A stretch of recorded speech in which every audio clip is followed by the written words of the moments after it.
Hi everyone, welcome to the space tarot station by Siddhi. I hope आप सब अच्छे होंगे and let's see today we will talk about Ketu in fourth house, past life clues. ये बहुत ही interesting topic होने वाला है, ठीक है। सो इसको ज़रूर एंड तक देखें ताकि आपको नॉलेज मिल सके, ओके। एंड अगर आप पहली बार देख रहे हैं, न्यू है इस वीडियो के लिए, ठीक है, देन प्लीज़ इस चैनल को लाइक, सब्सक्राइब एंड कमेंट ज़रूर करें। जितना ज़्यादा शेयर कर सकते करिए, ओके। सो ये हमारा लगना चार्ट है, ठीक है। दिस इज़ आवर लगना चार्ट एंड बेसिकली ये फर्स्ट हाउस है, सेकंड हाउस है, थर्ड हाउस है, फोर्थ हाउस है, फिफ्थ, सिक्स, सेवन्थ, 8, 9, 10, 11, 12। सो यहाँ कोइंसिडेंटली यहाँ 1 लिखा हुआ है, यहाँ पे कुछ भी और भी लिखा हो सकता है, ठीक है। यहाँ पे 2 भी लिखा हो सकता है, 5 भी लिखा हो सकता है। सो हमें अभी वो नहीं देखना है, हमें क्या देखना है, अभी हम फोकस कर रहे हैं सिर्फ फोर्थ हाउस में।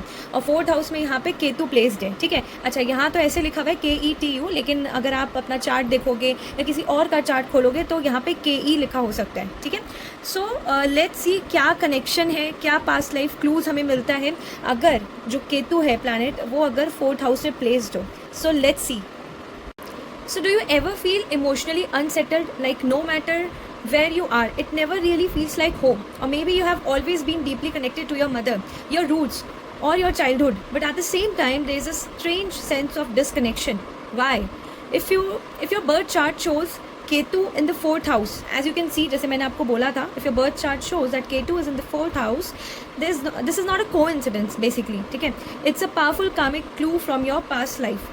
Let's decode how. So Ketu, the south node of the moon, is the great revealer of past life tendencies. Wherever Ketu sits in your chart, it shows what your soul has already experienced, over-identified with, or even mastered in a previous incarnations. Previous life, I mean to say that. So when Ketu is placed in the fourth house, the house of home, mother, emotional comfort and inner peace, it points to a soul that in a past life was deeply rooted in these areas, okay? Home, mother, emotional comfort and inner peace. So you may have been seen that someone who lived a life of luxury, okay? आपने देखा होगा ऐसा कई बारी कई लोगों को, और someone whose emotional world was all consuming. Maybe you were overly attached to the family, homeland or your sense of security. But here is the twist. Ketu now brings a certain emptiness to those areas in this life, as if your soul knows deep down that clinging to emotional safety is no longer the path to growth. Okay? So in this lifetime, your soul is learning to detach from what once felt safe. Okay. So of course हो सकता है आपका जो past life होगा, आपने बहुत luxury life जी होगी, comfort से जिया होगा, but in this life actually आपको क्या सिखा रहा है ये फोर्थ हाउस, कि यहाँ से आपको डिटैच, मतलब हो सकता है जिनका भी केतु फोर्थ हाउस में ना, उनको डिटैचमेंट सा लगता होगा, फील मतलब अजीब लगता होगा, अच्छा नहीं लगता होगा, मतलब मन करता होगा कि मैं घर से दूर चल जाऊँ, संन्यास ले लूँ। ऐसा भी हो सकता है, लाइक हो सकता है 70% केस में रेजोनेट करे, okay.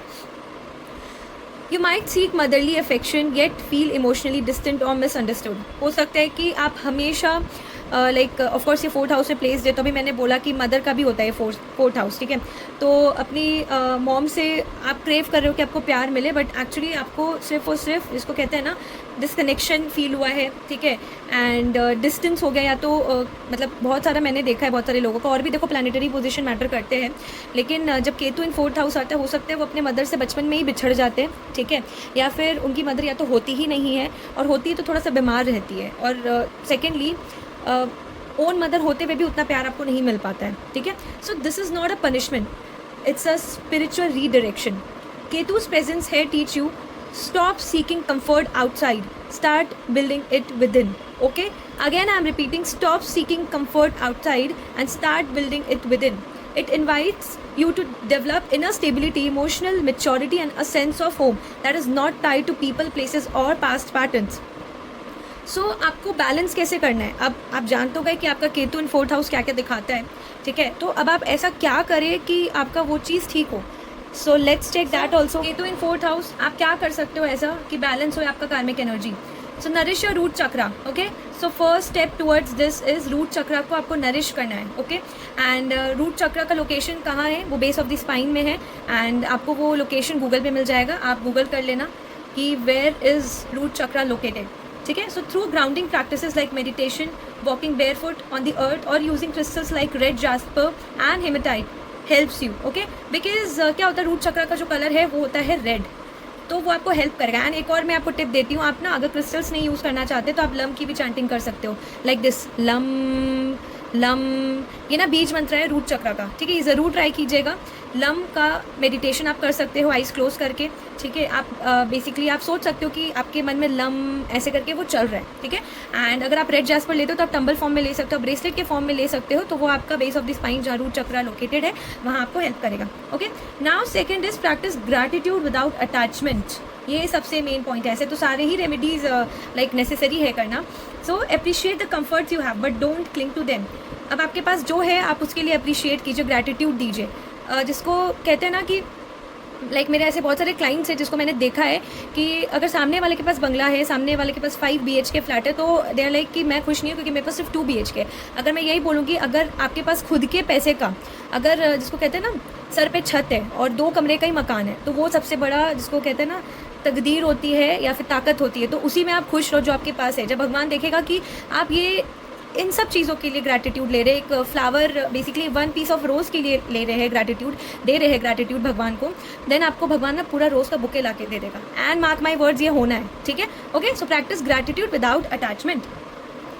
And third point is serve your mother और women elders. Okay, act of kindness towards your mother, grandmother, female and हो सकता है केयर टेकर्स हो आपके घर पे, ठीक है। एंड आप इन लोगों को जितना आप बेसिकली अच्छे से इनसे बात कर सकते हो, रिस्पेक्ट कर सकते हो, उतना आप करो, ठीक है। It will help you to heal the ancestral pattern जो आपका एक्चुअली जो चला आ रहा है, ठीक है, वो आपको हेल्प करेगा हील करने में, ठीक है। एंड कोई भी हो सकता है, फीमेल भी हो सकती है आपके इर्द गिर्द, तो आप उनकी भी रिस्पेक्ट कीजिए। मदरली फिगर में हो सकती है, कोई आपकी आंट हो सकती है, देन इसको कहते हैं हम चाची ताई हो सकती है, तो आप उनकी रिस्पेक्ट कीजिए। ओके, आई नो अभी जैसे मैं ये सब लिख रही हूँ या ये बता रही हूँ थोड़ा सा डिफिकल्ट होता है, बिकॉज सामने वाला हमें कुछ ऐसा वर्ड्स बोला हुआ रहता है, कर्कश बोली बोला रहता है, तो थोड़ा सा खराब लगता है रेसिप्रोकेट करने में। But you have to do your own karma, create a spiritual home within through rituals, journaling और simply being with yourself is in stillness. Basically क्या होता है, हमें लगता है कि हम ये मंदिर जाएंगे, हम वो मंदिर जाएंगे एंड हमें सुकून मिलेगा, शांति मिलेगा, लेकिन ऐसा नहीं है। आप जो वो सुकून शांति है ना, वो खुद के अंदर भी ढूंढ सकते हैं। एंड वो खुद के बोलते हैं ना जैसे इंसान का कि बाहर नहीं जा सकते तो अंदर जाओ, मतलब बाहर आप मेडिटेट नहीं कर सकते तो अंदर जाओ, अंदर मेडिटेशन करो, you will find your all your answers, ठीक है। So journaling, I mean to say that daily आप लिखो like I am grateful to have this, to have that, लिख सकते हो आप। जर्नलिंग मतलब लिख सकते हो, जैसे मैं अभी आपको लिख के समझा रही हूँ, नहीं तो आप ना सोच भी सकते हो बैठे बैठे, ज़रूरी नहीं है लिखना, ठीक है। सो ये कर सकते हैं। So these action will help you to realign your emotional body with your soul's purpose.